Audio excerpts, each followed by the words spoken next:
ವಿದ್ಯಾರ್ಥಿಗಳೇ ಮಾಡಿದ್ನ ಗ್ರಾಫ್ ಮೇಲೆ ಗಣಿತ ತಿಳ್ಕೊಬೇಕು. ಮಾಡೋದಾಯ್ತಂದ್ರೆ ವಿಡಿಯೋ ಆನ್ ಮಾಡಿರಿ, ನಾ ತಿಳಿಸ್ತನು. ಎಲ್ಲರೂ ಬೋರ್ಡ್ ಕಡೆ ಲಕ್ಷ ಕೊಟ್ಟು ನೋಡ್ರಿ. ನಾನು ಹೇಳುವಾಗ ಗಣಿತನ ಲಕ್ಷ ಕೊಟ್ಟು ನೋಡ್ರಿ. ಇದು ಭಾಳ ಮೋಸ ಮಾಡ್ತದೆ, ಹುಷಾರ್ಲಿ ಇರ್ರಿ. ನೋಡ್ರಿ ಏನು ಹೇಳೇನೋ ಪ್ರಶ್ನೆ ನೋಡ್ರಿ. ಮೊದಲು ಪ್ರಶ್ನೆ ಏನದ ಅನ್ನೋದು ನೋಡ್ಕೊಡ್ರಿ. ತಿಳಿತಲ್ಲ?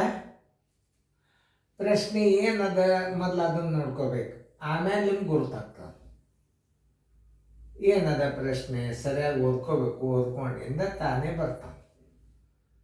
ತಿಳಿತಲ್ಲ? ನೋಡ್ರಿ ಏನದ ಪ್ರಶ್ನೆ ಓದ್ರಿ. ಓದಿದ್ರೆ ಒಂದು ಶಾಲೆಯ ಗ್ರಂಥಾಲಯದಲ್ಲಿ ಕೆಳಗಿನ ಸಂಕೇತದಲ್ಲಿ ತೋರಿಸಿದಂತೆ ಬೇರೆ ಬೇರೆ ವಿಷಯದ ಪುಸ್ತಕಗಳಿವೆ. ಈ ಒಂದು ಪುಸ್ತಕ, ಒಂದು ಚೌಕ್ ಬರೋಬ್ಬರಿ 10 ಪುಸ್ತಕ. ವಿಷಯ ಒಂದು ಚೌಕ್ ಬರೋಬ್ಬರಿ 10 ಪುಸ್ತಕ. ವಿಜ್ಞಾನಕ್ಕೆ ಗಣಿತ, ವಿಜ್ಞಾನ, ಹಿಂದಿ, ಇಂಗ್ಲೀಷ್, ಚರಿತ್ರೆ ಎಷ್ಟು ಪುಸ್ತಕ ಅನ್ನೋದು ನೀವು ಎಣಿಸ್ಬೇಕು. 1 ಇತ್ತಂದ್ರೆ 10, 2 ಇದ್ರೆ 20, 3 ಇದ್ರೆ 30. ಅಲ್ಲಿ ಏನು ಬರ್ದಾನ, ಎಷ್ಟು ವಿಷಯಗಳಿಗೆ 60 ಪುಸ್ತಕಗಳಿಗಿಂತ ಹೆಚ್ಚು ಪುಸ್ತಕಗಳಿವೆ ಅಂತ ಹೇಳ್ದ ನಾವು. ಅವಾಗ ನೀವೇನು ಮಾಡ್ತೀರಿ ನೋಡ್ರಿ, 10, 20, 30, 40, 50, 60 ಇದನ್ನು ಹಿಡಿದು ಬಿಡ್ತೀರಿ ನೀವು. ಈಗ ಇದನ್ನು ನೋಡ್ರಿ, ನೀವು ಒಂದು ವಿಚಾರ ಮಾಡಿರಿ, ಎಲ್ಲಿ ಮೋಸ ಆಗ್ತದಂದ್ರೆ 1, 2, 3, 4, 5, 6 ಜರ್ ಇತ್ತು ಅಂತಂದ್ರೆ ಇದನ್ನು ನೀವು ಬಿಡಬೇಕು. ಯಾಕಂದ್ರೆ 60ಕ್ಕಿಂತಲೂ ಹೆಚ್ಚಂದ್ರೆ ನೀವು 70 ಇದ್ರೆ ಅಷ್ಟೇ ಕೌಂಟ್ ಮಾಡ್ಬೇಕು. 60ರ ಮುಂದಿನ ಅಂಕಿಗಳು. ಅಕಸ್ಮಾತ್ ಇದು 40 ಇದನ್ನು ಬಿಡಬೇಕು ನೀವು.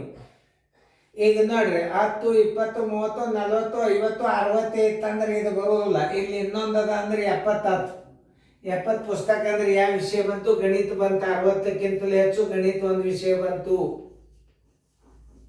ಗಣಿತ ಒಂದು ವಿಷಯ ಬಂತು. ಆಮೇಲೆ ಗಣಿತ ಆಯ್ತು. ವಿಜ್ಞಾನನು 60ಕ್ಕಿಂತಲೂ ಹೆಚ್ಚದ ಅಂದರೆ ವಿಜ್ಞಾನನು ಬಂತು. 60ಕ್ಕಿಂತಲೂ ಹೆಚ್ಚು ಇದ್ದ ವಿಷಯಗಳು ವಿಜ್ಞಾನ ಬಂತು.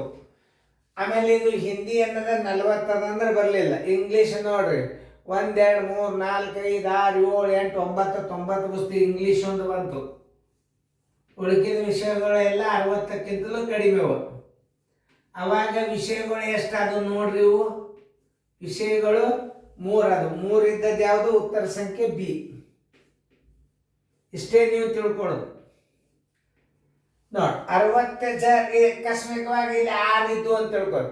1, 2, 3, 4, 5, 6 ಇದ್ದು ಅಂದ್ರೆ ಇದನ್ನು ಬಿಡಬೇಕು ನೀವು. 60ಕ್ಕಿಂತಲೂ ಹೆಚ್ಚು ಅಂದಾಗ 60 ಬಿಡಬೇಕು ನೀವು. ಯಾಕಂದ್ರೆ ಹಂಗೆ ಕೊಟ್ಟಿಲ್ಲ, ಒಮ್ಮೆ ಕೊಡ್ಬೋದು ನಿಮಗೆ. 60ಕ್ಕಿಂತಲೂ ಹೆಚ್ಚಿದ್ದ ವಿಷಯಗಳು 3, ಉತ್ತರ ಸಂಖ್ಯೆ ಬಿ. ಚೆನ್ನಾಗಿ ನೋಡ್ರಿ ಅದು ಇನ್ನೊಂದ್ಸಲ ಗ್ರಾಫ್.